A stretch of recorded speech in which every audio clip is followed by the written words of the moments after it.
আসসালামু আলাইকুম। Doctor ARM Jamil বলছি। আশা করি যে যেখানে আছেন ভালো আছেন। আজকে আমরা একটা গুরুত্বপূর্ণ বিষয় নিয়ে আলোচনা করছি। ইনফ্যাক্ট গুরুত্বপূর্ণ টিপস। যারা আইবিএস সমস্যায় ভুগছেন তারা কিভাবে আইবিএস থেকে খুব দ্রুত পরিত্রাণ পেতে পারেন। তো আমরা আজকে যে গাইডলাইনটা দিব সেটা আপনারা জেনারেলি ফলো করতে পারেন এবং দেখবেন যে ৫-৭ দিন করার পরে যদি ইমপ্রুভমেন্ট মনে করেন তাহলে সেটা কন্টিনিউ করবেন এবং তার আগে ডায়াগনোসিসটা করে নিতে হবে যে আপনার আসলে আইবিএস হয়েছে কিনা। ঠিক আছে? তো আইবিএস নিয়ে আমাদের আরও কিছু ভিডিও আছে সেটা দেখবেন। তো আমরা আজকে মূল আলোচনায় চলে যাই। তো আইবিএস রোগীদের প্রথমে যেটা করতে হবে গ্লুটেন বন্ধ করতে হবে। গ্লুটেনটা কি? গম থেকে যে গমের মধ্যে গ্লুটেন থাকে, ঠিক আছে? হোয়েট বা গমের মধ্যে থাকে।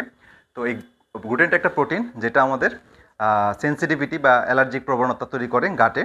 তো সেটা যদি আমরা বন্ধ করতে পারি তাহলে দেখা যাচ্ছে 50% ক্ষেত্রে আপনার জাস্ট এই গ্লুটেন বন্ধ করার কারণে আপনি আইবিএস থেকে সিমটম থেকে ইমপ্রুভমেন্টে চলে যাবে। ঠিক আছে? তারপরে যেটা করবেন সেটা হচ্ছে ডেইরি প্রোডাক্ট। ডেইরি প্রোডাক্টের মধ্যে হচ্ছে মিল্ক প্রোডাক্ট, হ্যাঁ? তো মিল্ক থেকে যা তৈরি হয় সেটা অ্যাভয়েড করতে হবে, কারণ সেখানে ক্যাসিন নামে এক প্রোটিন থাকে। তো সেটার অ্যালার্জির কারণে আমাদের সমস্যা তৈরি করে। তো ডেইরি প্রোডাক্টে অ্যাভয়েড করতে হবে। তারপরে হচ্ছে আমাদের গ্রিন ফাইবার, আমাদের গ্রেইনের যে ফাইবার অর্থাৎ শস্য থেকে যে ফাইবারগুলো আসে সেটা হচ্ছে হোল গ্রেইন যেটা আমরা বলি, সেই ফাইবারগুলোতেও ফাইটিক অ্যাসিড থাকে, সেটা অ্যাভয়েড করতে হবে। আর গম থেকে যদি আসে সেটা তো বন্ধ করতেই হবে। বাট আমরা ফাইবারটা নিব সালাদ থেকে নিব, গ্রিন লিফি ভেজিটেবল থেকে নিব এবং বেশি ভালো হবে ভেজিটেবল জুস খেলে। ঠিক আছে? তো এটা আমরা নিতে পারি। এরপরে আমরা যেটা করব সেটা হচ্ছে ফার্মেন্টেড ফুড। আমাদের কিছু খাবার ফার্মেন্টেশনের মাধ্যমে অর্থাৎ ভেজিটেবল ফার্মেন্টেশনের মাধ্যমে কিমচি, সাওয়ার ফ্রুট এগুলো তৈরি করা হয়। তো এটা খুব ইম্পর্টেন্ট। এছাড়া মিল্ককে ফার্মেন্টেশনের মাধ্যমে কেফির তৈরি করা হয়। তো এই কেফিরটা খুবই গুরুত্বপূর্ণ এবং খুব রিচ প্রোবায়োটিক যুক্ত। তো যেটা আলহামদুলিল্লাহ আমি ভালো একটা নিউজ পেয়েছি যে বাংলাদেশে কিমচি বাড়ি নামে এক প্রতিষ্ঠান, এটা অনেকদিন ধরেই করছেন। তারা এই ধরনের হেলদি আইটেমগুলো কিমচি, সাওয়ার ফ্রুট, কেফির এগুলো তৈরি করছেন। তো সেটা আমি ট্রাই করেছি, ভালো লেগেছে। আপনারা ট্রাই করতে পারেন। বিষয়গুলো আপনার খেয়াল রাখতে হবে। রিচ ফুড, হ্যাঁ, ফার্মেন্টেড ফুডটা লাগবে। এরপরে আমাদের যে বিষয়টা সেটা হচ্ছে স্টমাক অ্যাসিড মেনটেন করতে হবে। স্টমাক অ্যাসিড হচ্ছে আমাদের অনেক সময় স্টমাক অ্যাসিড আমরা বিভিন্ন গ্যাসের ওষুধ খাওয়ার কারণে বা স্ট্রেসের কারণে অথবা অ্যান্টাসিড জাতীয় ওষুধ বেশি খাওয়ার কারণে আমাদের স্টমাক অ্যাসিড কমে যায়। তো স্টমাক অ্যাসিড কমে গেলে যেটা হয়, স্টমাক অ্যাসিড খুব ইম্পর্টেন্ট আমাদের ডাইজেশনের জন্য। অর্থাৎ আমরা প্রোটিন খাচ্ছি, কার্বোহাইড্রেট খাচ্ছি, বিভিন্ন মিল্ক প্রোডাক্ট খাচ্ছি, সেগুলো যদি আমরা হজম করতে না পারি, হ্যাঁ, হজম করতে পারি না যদি অ্যাসিড ঠিক মতো না হয়। অ্যাসিড ঠিক মতো না হলে পিএইচ মেনটেন হয় না, পিএইচ না হলে বিভিন্ন এনজাইম অ্যাক্টিভেট হয় না। তো এই জন্যে পিএইচটা মেনটেন করার জন্য স্টমাক অ্যাসিডটা মানে আপ টু মার্কে রাখতে হয়। অর্থাৎ স্টমাক অ্যাসিড আমাদের যে 1.5 থেকে 3.5 এই রেঞ্জের মধ্যে রাখতে হয় এবং যতটা কম রাখা যায় তত ভালো। তো এই স্টমাক অ্যাসিডটা যদি কমে যায় তাহলে আমাদের অ্যাপেল সিডার ভিনেগার এবং বিটেন হাইড্রোক্লোরাইড এই দুইটা সাপ্লিমেন্ট বা খাবার আমাদের ফুড আইটেমে যোগ করতে হয় এবং এটা খুবই কার্যকর। এছাড়া আদার্স কিছু আমরা অ্যাডভাইস করি, সেটা হচ্ছে ক্লোরোফিল লিকুইড পাওয়া যায়। এটা খুবই কার্যকর এবং এখানে ম্যাগনেসিয়াম রিচ থাকে, এটিপি প্রোডাকশনে হেল্প করে।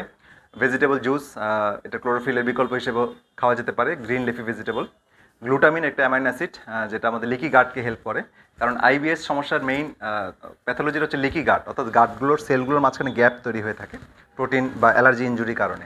তো এটাকে হিল করতে গ্লুটামিন একটা ম্যান্ডেটরি একটা অ্যামাইনো অ্যাসিড।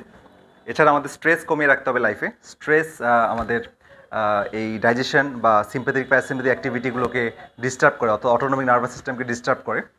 সেজন্য স্ট্রেসটা কমাইতে হবে। সেক্ষেত্রে আপনি অ্যাড্রিনাল গ্ল্যান্ড ঠিকমতো ফাংশন করছে কিনা সেটা আপনার দেখতে হবে।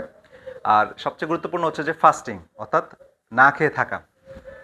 তো ফাস্টিং এমন একটা প্রক্রিয়া যে ফাস্টিংয়ের মাধ্যমে অটোফেজি চালু হয় এবং অটোফেজির মাধ্যমে আপনার এই গাটে যে আনহেলদি কোষগুলো সেগুলো আস্তে আস্তে বডি তার নিজস্ব হিলিং মেকানিজমে সেই মেকানিজম বা সেই ইনফরমেশনগুলো সৃষ্টি করতে আপনার প্রত্যেকটা সেলে দিয়ে রেখেছেন।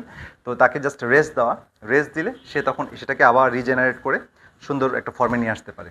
তো ফাস্টিং ইম্পর্টেন্ট। তো ফাস্টিং আমরা সাধারণত এই কয়েকটা ফর্মেটে করি, যেমন 16/8 অর্থাৎ 16 ঘন্টা না খেয়ে থেকে 8 ঘন্টা খাওয়া। তারপর হচ্ছে 18 ঘন্টা খেয়ে 6 ঘন্টা না খেয়ে থাকা, 6 ঘন্টা খাওয়া, এবং 20 ঘন্টা যদি আমরা না খেয়ে থাকি 4 ঘন্টায় খাওয়া। তাহলে এটা স্টেপ বাই স্টেপ। তো দেখা যাচ্ছে যে মিনিমাম 16 ঘন্টা না খেয়ে থাকলে অটোফেজি চালু হয়। তো এটা পার্সন টু পার্সন ভেরি করবে এবং আস্তে আস্তে বাড়াতে হবে। তো এটা একটা ইম্পর্টেন্ট বিষয়। এছাড়া ভিটামিন আমাদের সাপ্লিমেন্ট হিসেবে ইনিশিয়ালি দিতে হয়, কারণ খাবার দাবার দীর্ঘদিন অপুষ্টি বা লিকি গাট বা আইবিএস সমস্যার কারণে অনেক ভিটামিন ঘাটতি রোগীদের মাঝে পাওয়া যায়। এবং এছাড়া আরেকটা ইম্পর্টেন্ট হচ্ছে যে ডাইজেস্টিভ এনজাইম। তো ডাইজেস্টিভ এনজাইম হচ্ছে এক্সট্রাভাবে অনেক সময় ডাইজেস্টিভ এনজাইম দিতে হয় বিভিন্ন প্রোটিন ব্রেকডাউন করার জন্য, ফ্যাট ব্রেকডাউন করার জন্য কিছু হেল্প লাগে। তো ইনিশিয়ালি অনেকে হেল্প দরকার হয়, যাদের পিএইচ এসিবি বা বিটেন হাইড্রোক্লোরাইড দেওয়ার পরেও যাদের হজমে কিছুটা প্রবলেম হয় তাদের ডাইজেস্টিভ এনজাইম আমরা দেই। এবং সবশেষে ভালো ঘুম, ফ্রেশ ঘুম খুব ইম্পর্টেন্ট। রাত জাগলে বা ঘুমে ডিস্টার্ব হলে তখন এই টোটাল প্রক্রিয়াটা ডিস্টার্ব হয়। তো তাড়াতাড়ি ঘুমিয়ে পড়া উচিত এবং আর্লি ওঠা উচিত।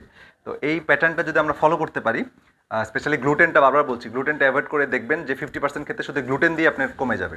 তো 5-7 দিন আপনি এটা ব্যবহার করার পর, মানে এই প্রক্রিয়াটা ফলো করার পর যখন ভালো বেনিফিট পাবেন তখন আপনি এটা কিছু কন্টিনিউ করবেন। আর সবচেয়ে বড় অ্যাডভাইস হচ্ছে আপনি একজন চিকিৎসকের শরণাপন্ন থেকে বিষয়টাকে সম্পন্ন করবেন, তাহলে আপনার পরিপূর্ণ ভালো রেজাল্ট পাবেন।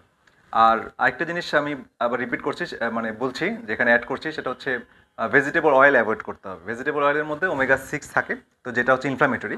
তো ভেজিটেবল অয়েলের মধ্যে আছে sunflower oil, soybean oil, rice brand oil, এগুলো ভেজিটেবল সোর্স থেকে। তো এর পরিবর্তে আমাদেরকে খেতে হবে ওমেগা 3 যুক্ত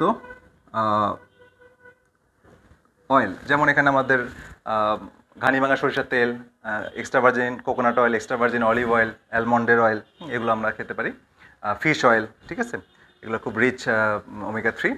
তো এটা অ্যান্টি ইনফ্লামেটরি, তো এটা আমাদের খেতে হবে। তো যাই হোক, আজকের এই মেসেজটা আই থিঙ্ক আইবিএস রোগীদের জন্য আর এবং লিকি গার্ড রোগীদের জন্য কাজে করবে। তো আপনারা এটা ফলো করবেন। আর যাওয়ার আগে আমি সবাইকে রিকোয়েস্ট করবো যে ভিডিওগুলো জনস্বার্থে করা, এবং আপনারা আপনাদের নিকটজনদের কাছে ভিডিওগুলো দিবেন, কারণ অনেকেই এই সমস্যায় এখন ভুগছেন এবং তাদের এটা অনেক হেল্প হবে। এবং আপনারা লাইক, কমেন্ট, শেয়ার করে আমাদের অনুপ্রাণিত করবেন, এবং আপনাদের যে কোনো জিজ্ঞাসা আমাদের কমেন্ট সেকশনে আপনারা জানিয়ে রাখবেন, এবং আমরা সেটা ইনশাআল্লাহ উত্তর দেওয়ার চেষ্টা করব। তো সবাই সুস্থ থাকেন, ভালো থাকেন। পরবর্তীতে আরও গুরুত্বপূর্ণ ভিডিও নিয়ে আপনাদের মাঝে হাজির হব, সেই শুভকামনায়। আল্লাহ হাফিজ।